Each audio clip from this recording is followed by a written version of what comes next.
কোথাও বাঁধভাঙ্গা উল্লাস, কোথাও বুকভরা হারের ক্ষত নিয়ে কান্নায় ভেঙে পড়া। বিশ্ব ফুটবলের 23তম আসরের মেগা ফাইনালের পর দুই বিপরীত মেরুতে স্পেন ও আর্জেন্টিনার সমর্থকরা। ১৬ বছর পর ফের স্পেন বিশ্বকাপের সোনালী ট্রফি উঁচিয়ে ধরায় গগনবিদারী উল্লাসে মেতেছেন দলের ভক্ত সমর্থকরা।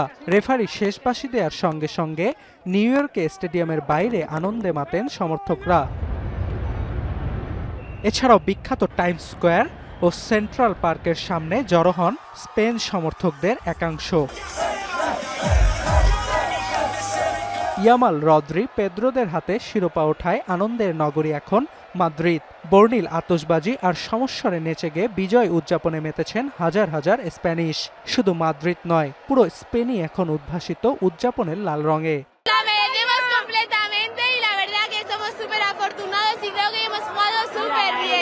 Yo me he desplazado precisamente para ver el partido aquí en Madrid, aquí en las pantallas de... এছাড়াও স্পেনের জয়ের আনন্দের ব্যাপ্তি ছড়িয়ে পড়েছে মেক্সিকো, ফিলিস্তিন সহ দেশে দেশে। আমি ভরসা রাখি হিরন স্মার্ট ওয়াটার পিউরিফায়ারে।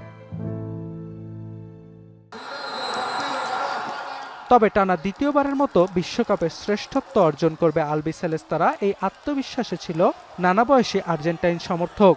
পুরো ম্যাচে স্পেন দাপট দেখালেও ফুটবল বিশ্বে লিওনেল মেসির জাদুর ছোঁয়ায় কামব্যাক করবে Argentina.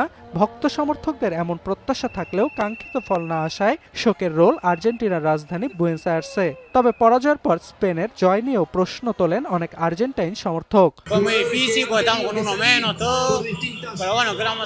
Para mí fue la mejor selección, fue un grupo de guerreros que la luchó hasta el final. No se dio, pero muy contento con el grupo. No hay nada más que le podamos pedir porque pusieron garra, nos representaron, lo dieron todo. ফলাফল যাই হোক, Messi ও আর্জেন্টিনার জন্য শুভকামনা ভক্তদের। অর্ণব প্রসাদ, এখন বিশ্ব।